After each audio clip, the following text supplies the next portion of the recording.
Oiê! Olá, meus amores do sexto ano, aqui do Colégio Curso Aplicação. Muita saudade. Hoje vamos continuar estudando Roma. Na aula passada já começamos a ver a fundação de Roma, monarquia e república romana.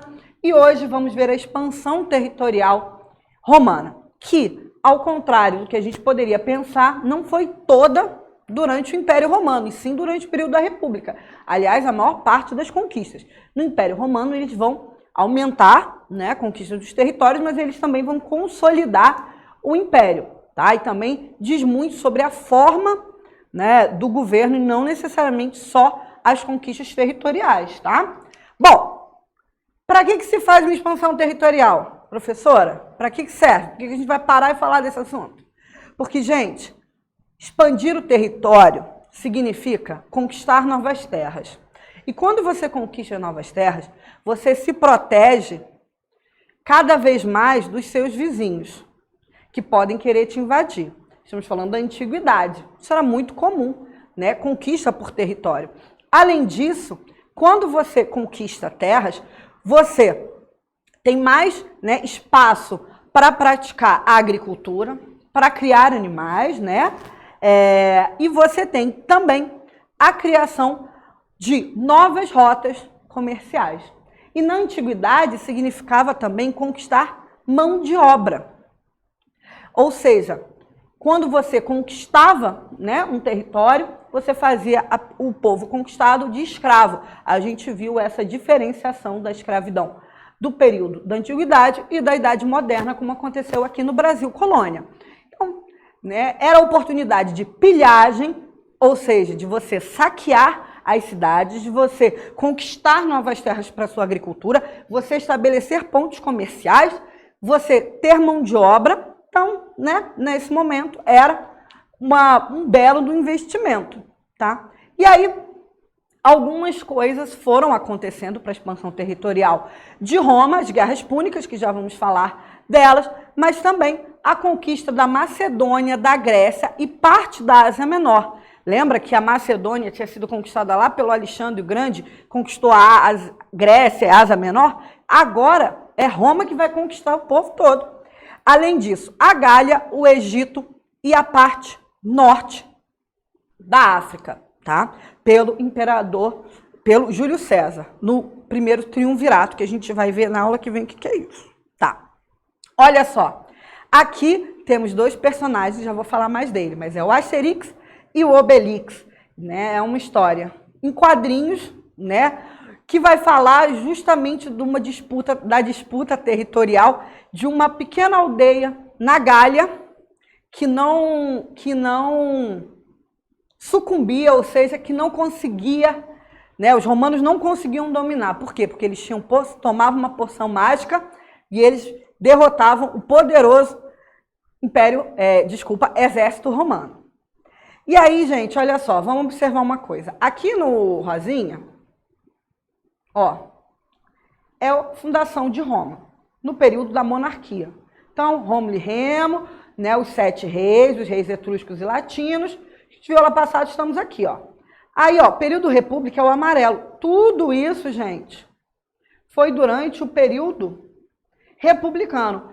Então, se a gente olhar o que foi do período imperial, que é o verde, proporcionalmente é menor, né? A maior parte das conquistas foi aqui durante a República. E olha a Gália aqui, né, onde hoje é França também, Bélgica, França. Então, aquela pequena tribo do Asterix estava aqui. Ela é ficcional, ela não existiu, né? Na vida real, Roma dominou a Gália inteira. Mas é sempre bom, né, imaginar uma resistência. Então, o que aconteceu? As guerras púnicas foi entre Roma e Cartago. Tinha esse nome porque era como os romanos chamavam Cartago. Cartago, que é aquela antiga colônia fenícia, lá no norte da África. Lembra os fenícios, grandes navegadores, que andavam pelo mar Mediterrâneo, a importância do mar Mediterrâneo que a gente sempre fala. Cartago vai disputar, né, com Roma, porque Roma quer crescer e dominar todo o comércio marítimo. Quer tirar, né, Cartago, quer tomar Cartago, que é um ponto estratégico, E entre 264 a 146 a.C., lembrando que datas antes do nascimento de Cristo a gente sempre conta ao contrário, né? Roma vai vencer, e não só vencer, vai destruir Cartago.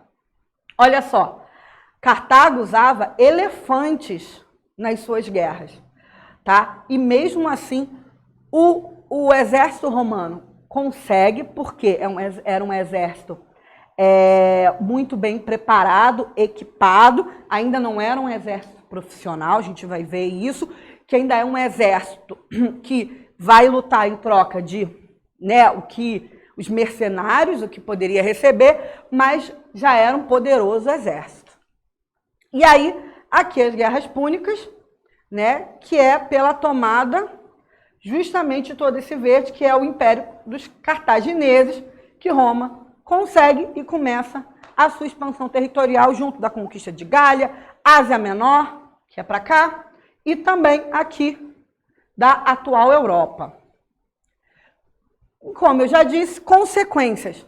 Pilhagens, você tem mais lugares de atividades comerciais, você tem mais terras, você cobra mais impostos, né?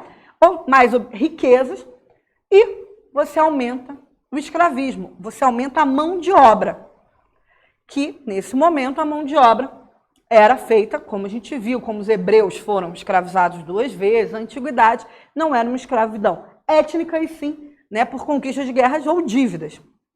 E aí, nesse momento, surge uma nova classe social, os cavaleiros. Ainda não tinha cavaleiro nesse sentido, né, a pessoa que ia para a guerra, né, especificamente separada da sua classe anterior. Agora, os cavaleiros vão se tornar um grupo social que pode, inclusive, cobrar impostos de onde eles conquistam e atuar como, né, eles podem atuar na política romana, que a gente viu que não é pouca coisa, que é muito importante.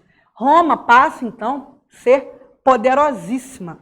Gente, um império do tamanho de Roma nunca mais foi visto na história, tá? Do tamanho do poder que Roma tinha. Muitos tentaram, né, como Carlos Magno, etc., mas chegar nesse ponto não chegaram, né? São o que os pesquisadores, os historiadores apontam. E aí, onde tem guerra, onde tem luta, tem resistência, tem revolta. E aí a gente tem as revoltas escravas da antiguidade.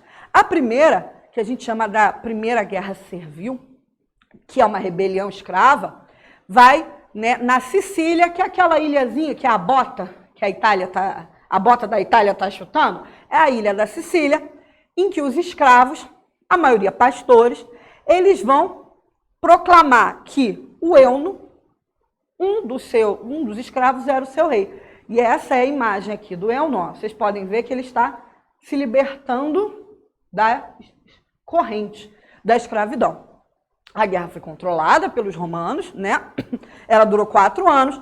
Depois você tem a Segunda Guerra Servil, que acontece 30 anos depois, e aí 800 escravos se rebelaram na Sicília também, né? E aí eles vão iniciar uma luta e um combate para colocar Sálvio também como líder dos escravos, né? Uma rebelião que também foi contida. E a maior de todas foi a terceira, que foi a revolta de Espartaco.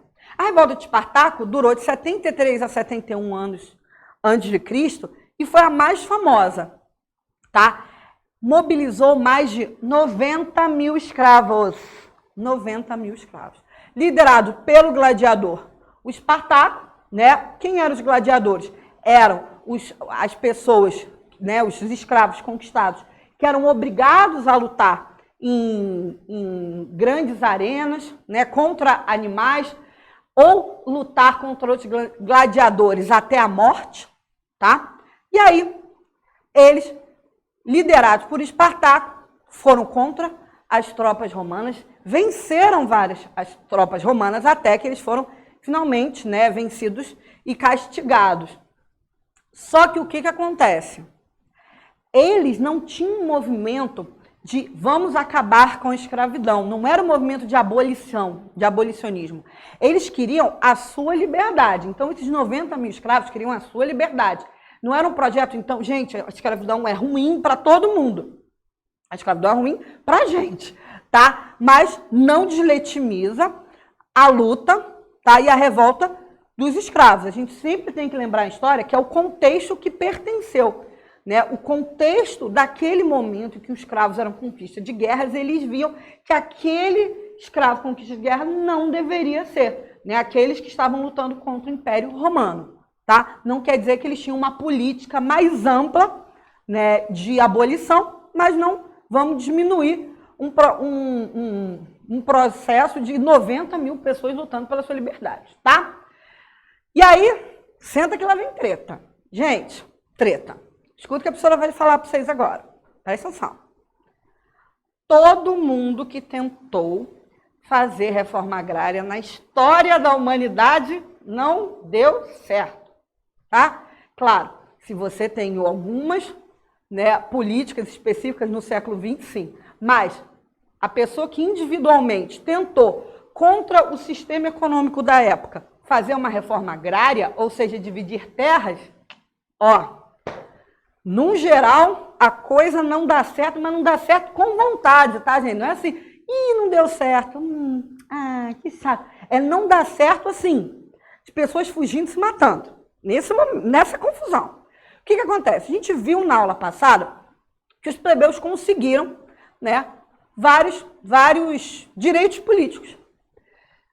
Em 1333 a.C., o Tibério Graco, ele vai virar tribuno da plebe, um dos representantes da plebe. É bom para enrolar a língua isso.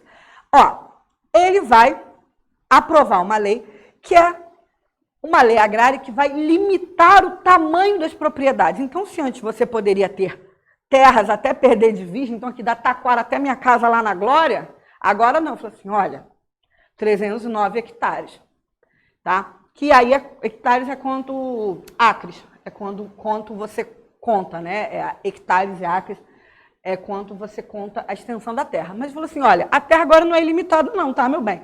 Agora você tem até 309.